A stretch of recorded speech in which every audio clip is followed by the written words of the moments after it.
Foolio's passing was felt by many, but no one was impacted more than his mother. I was affected by this. In a tense Florida courtroom filled with lawyers, bailiffs, and stunned spectators barely able to stifle their gasps, one mother refused to stay silent. She rose to her feet, calm, unshaken. Her voice didn't waver. Her hands were steady. But her words sliced through the room like shards of glass. "Look at me," she demanded, locking eyes with the men accused of orchestrating and executing her son's murder. "I lost my son, but you ain't seen a fight yet." That mother is Sandria Mays. Her son, Julio Foolio, the polarizing Jacksonville drill rapper, gunned down in a Tampa hotel parking lot on his 26th birthday. The men she confronted, Sean Great, Rashad Murphy, and Dave Murphyno, face first-degree murder charges. One alleged accomplice, a pregnant woman, reportedly turned on them. But no one expected this. Not here. Not during the arraignment. And certainly, not from a mother who'd already stared down death herself. Survivin. 8 gunshot wounds in a separate attack linked to her son's street wars. Now her outburst is shifting the momentum of the case. No one in that courtroom will forget what they saw. Everybody know that I got shot 8 times going to work early in the morning. This wasn't just a court hearing. It was a reckoning. The most chilling revelation. Some of the people who may have helped orchestrate Foolio's murder were already close enough to know exactly where his birthday party was being held. The location wasn't leaked. It was posted by Foolio himself right on Instagram. But before we peel back the layers of this tangled, violent saga, one thing needs to be clear. Foolio wasn't just a rapper. He was a storm, a lightning rod for chaos. From viral diss tracks, taunting his rivals' deaths, to interviews where he practically dared enemies to come for him. Foolio didn't just flirt with danger, lived in it.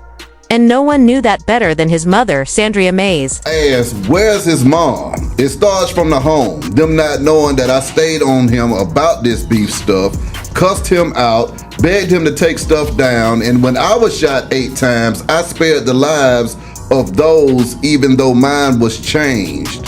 Wow. And she just basically, spoke about the pain that she had to go through living with her son. She begged, she cried, she pleaded. Then she was shot 8 times and lived to tell the story. But beyond the headlines, beyond the courtroom, chaos and controversy lies a deeper question. Who was Julio Foolio?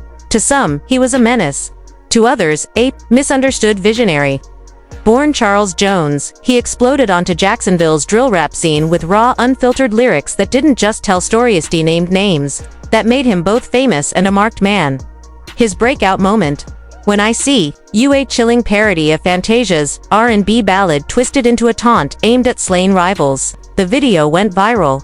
So did the backlash. Millions of views and even more enemies. Foolio had been shot before. He wore a bulletproof vest to interviews, but still, he moved recklessly.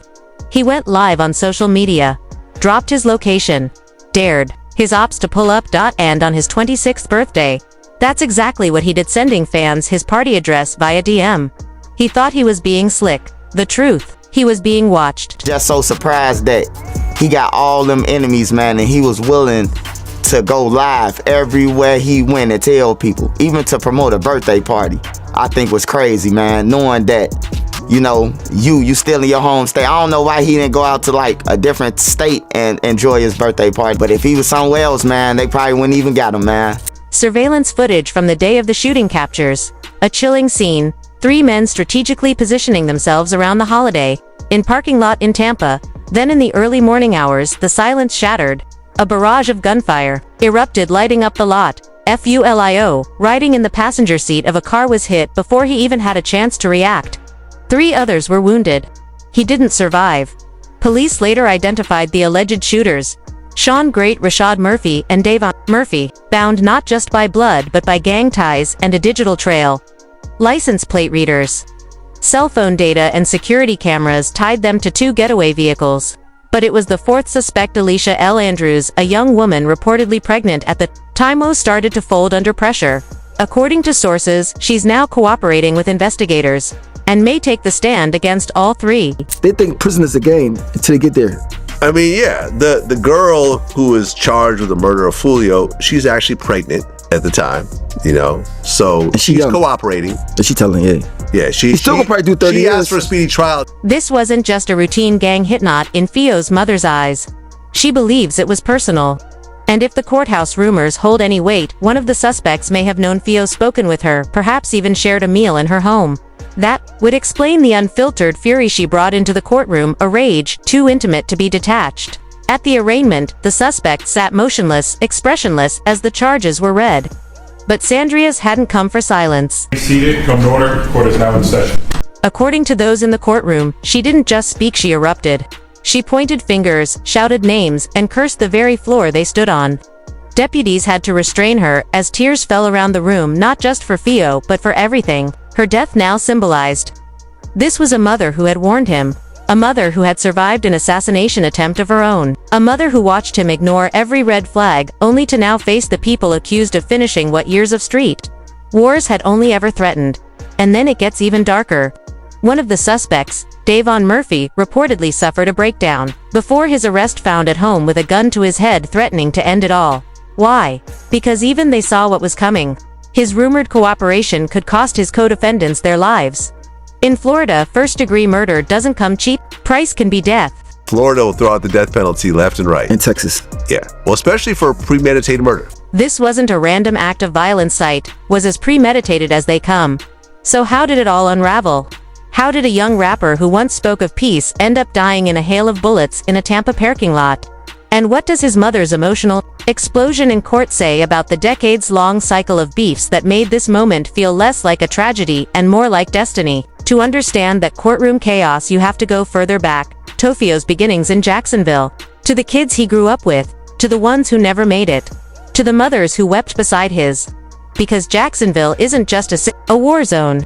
Since the early 2010s, rival street crews have carved it into battlegrounds. KTAATK, North Side, South Side, Hilltop Avenue. B.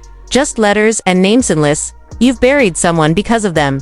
Foolio, born Charles Jones, was shaped by that tension. He wasn't born a menace, became one. From football fields and Sunday morning services to back alley shootouts and gang allegiances, the transformation happened fast. He survived multiple attempts on his life.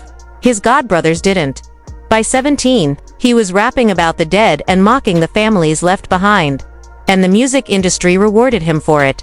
Foolio's rise was powered by controversy. His most streamed songs were also his most chilling tracks. Like When I See You and By Story weren't just diss records, they were musical obituaries delivered with a smirk. He didn't just drop Namish, mapped out murders, laughed at headshots, and ridiculed mourning mothers. His lyrics were gasoline in an already burning city. And Sandria's, his mother, hated every second of it. To her, this wasn't art, it was blood currency, and eventually someone came to collect. On July 22, 2024, just hours into his 26th birthday, Foolio was ambushed outside a Holiday Inn in Tampa.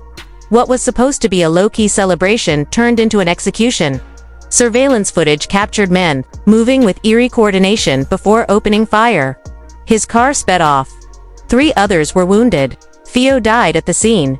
In court, the accused barely flinched, but Sandria's did. She blinked back tears. Because this wasn't just about her sonnet, it was about a community she had watched slowly collapse. It was about looking across the courtroom and seeing the same boys who once played in her yard now grown accused of murder. It was about betrayal. Sources say one of the suspects had been in her home before mid-have shared meals, laughed at her son's jokes, and then helped take his life. Her courtroom outburst wasn't just grief. Mother, she released a statement saying that she wanted to do a documentary on her son and just kind of clearing the air and letting people know what she stood with his whole passing and his life and his legacy. And she said, it's the story that only I can tell because I know the truth from the fakes. I think I'm the only mother that keep it real while most others know damn well what was going on with their sons.